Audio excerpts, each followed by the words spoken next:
कोई भाषण दिया जाए, तकरीर की जाए। आज से 90 दिन पहले 29 तारीख को अप्रैल,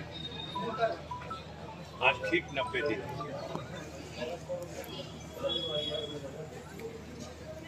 आप लोगों को खबर मिली होगी, मुझे एक मुकदमे में 4 साल की सज़ा का ऐलान हुआ और फिर जेल जाना। अब हाई कोर्ट से जमानत हुई और आज 90 दिन के बाद हम जेल से रिहा हुए हैं। इसमें आप तमाम लोगों की दुआ, गरीबों की बहुत काम आई। ज़रूर मुश्किल हालात थे हमारे जैसे इंसान के लिए, लेकिन सब्र से काम लिया गया। ये इसके पीछे उनका जो मकसद है, जो बेचैनी है, वो आम आदमी भी समझ रहा है। इस मुल्क को आज़ाद हुए तकरीबन 77-78 साल हो गए, लेकिन इस मुल्क में वो लोग आज भी गरीब और कमजोर को गुलाम की तरह सर झुका करके जिंदगी जीने के लिए मजबूर देखना चाहते हैं। कुछ ऐसे लोग हैं जो ऐसे सताए हुए लोगों के साथ खड़े हो जाते हैं, उनकी मदद के लिए उनकी आवाज बन जाते हैं, और ऐसे लोगों के साथ इस वक्त जो दबंग किस्म के लोग हैं, जिनके पास धन दौलत की ताकत है, जिनके पास बाहुबल है और जिनके पास हुकूमत के अख्तियारात की नाजायज ताकत है, वो लोग खास तौर से पहचान कर करके ऐसे लोगों को, जिनको देख के गरीबों में, कमजोर लोगों में एक हिम्मत बन रखी है, ऐसे लोगों को किस तरह से बर्बाद कर दिया जाए ताकि गरीब डर जाए।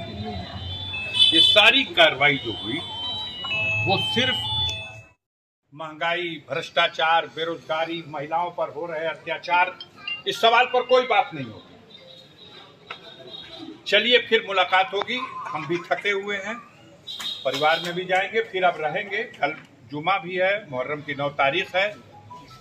बड़े अमन व अमान से आप लोग मुहर्रम के इस त्यौहार को जिस तरह से मनाते हैं, अपने रस्मों के हिसाब से मनाइएगा, लेकिन अमन व अमान से और भाईचारे के माहौल।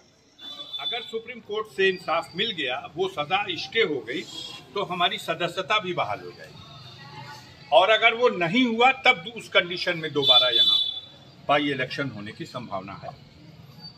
ये लोग अपनी साजिशें कर रहे हैं, परेशान हैं। हम इस कस्बे के लोगों के, यहाँ काफ़ी गांव के भी लोग हैं, लेकिन हम इस कस्बे के लोगों के खास तौर से शुक्रगुजार हैं। मेरा दिल जीत लिया इस कस्बे के लोगों ने।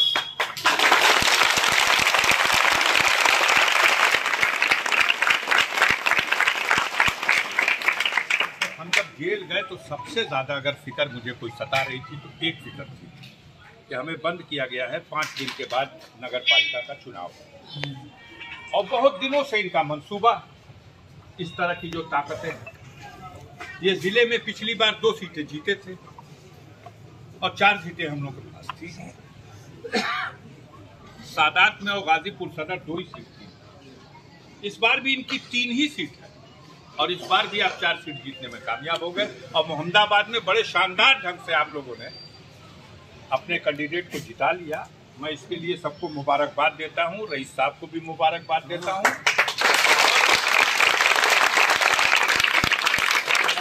लोगों ने सोचा था कि लोग दहशत में हो जाएंगे, डर जाएंगे,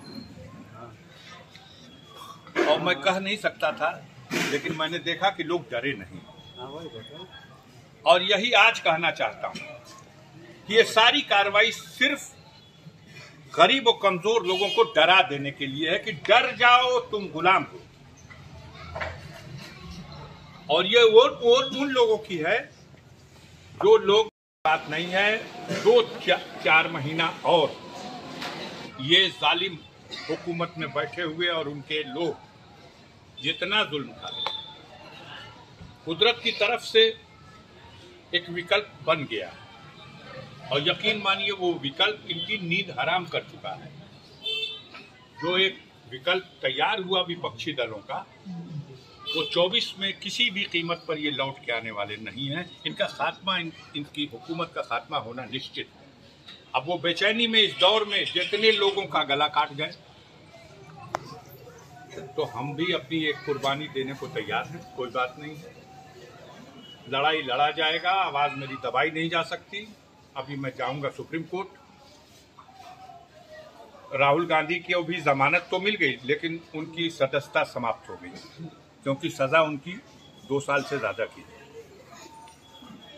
आजम खान साहब, अब्दुल्ला खान साहब, सजा 2 साल और उससे ज्यादा की होगी, तो सदस्यता भी चली गई और सजा पे जमानत होना एक काम है और सजा स्टे हो जाना दूसरा आर्डर है। तो वो सजा स्टे वाला आर्डर हाई कोर्ट ने नहीं दिया, उसके लिए सुप्रीम कोर्ट हमको भी जाना है। राहुल गांधी गए हुए हैं, उनके 4 तारीख को सुप्रीम कोर्ट में सुनवाई है। अब्दुल्ला खान भी गए हुए हैं, उनके। हमारे लिए उनका इस तरह का फैसला, एक तरफ बड़े माफियाओं को बचाने के लिए पूरी हुकूमत लगी हुई है, सारी एजेंसियां लगी हुई हैं, खुले आम जो लोग गवाह हैं उनको झूठे मुकदमों में जेल भेज दिया जा रहा है, और दूसरी तरफ झूठे इल्जाम में लोगों को फंसा कर। ये वो परिवार है जो मुल्क की आजादी के लिए लड़ाई लड़ा, कुर्बानियां दी। ये वो खानदान है जिसने मुल्क की हिफाजत के लिए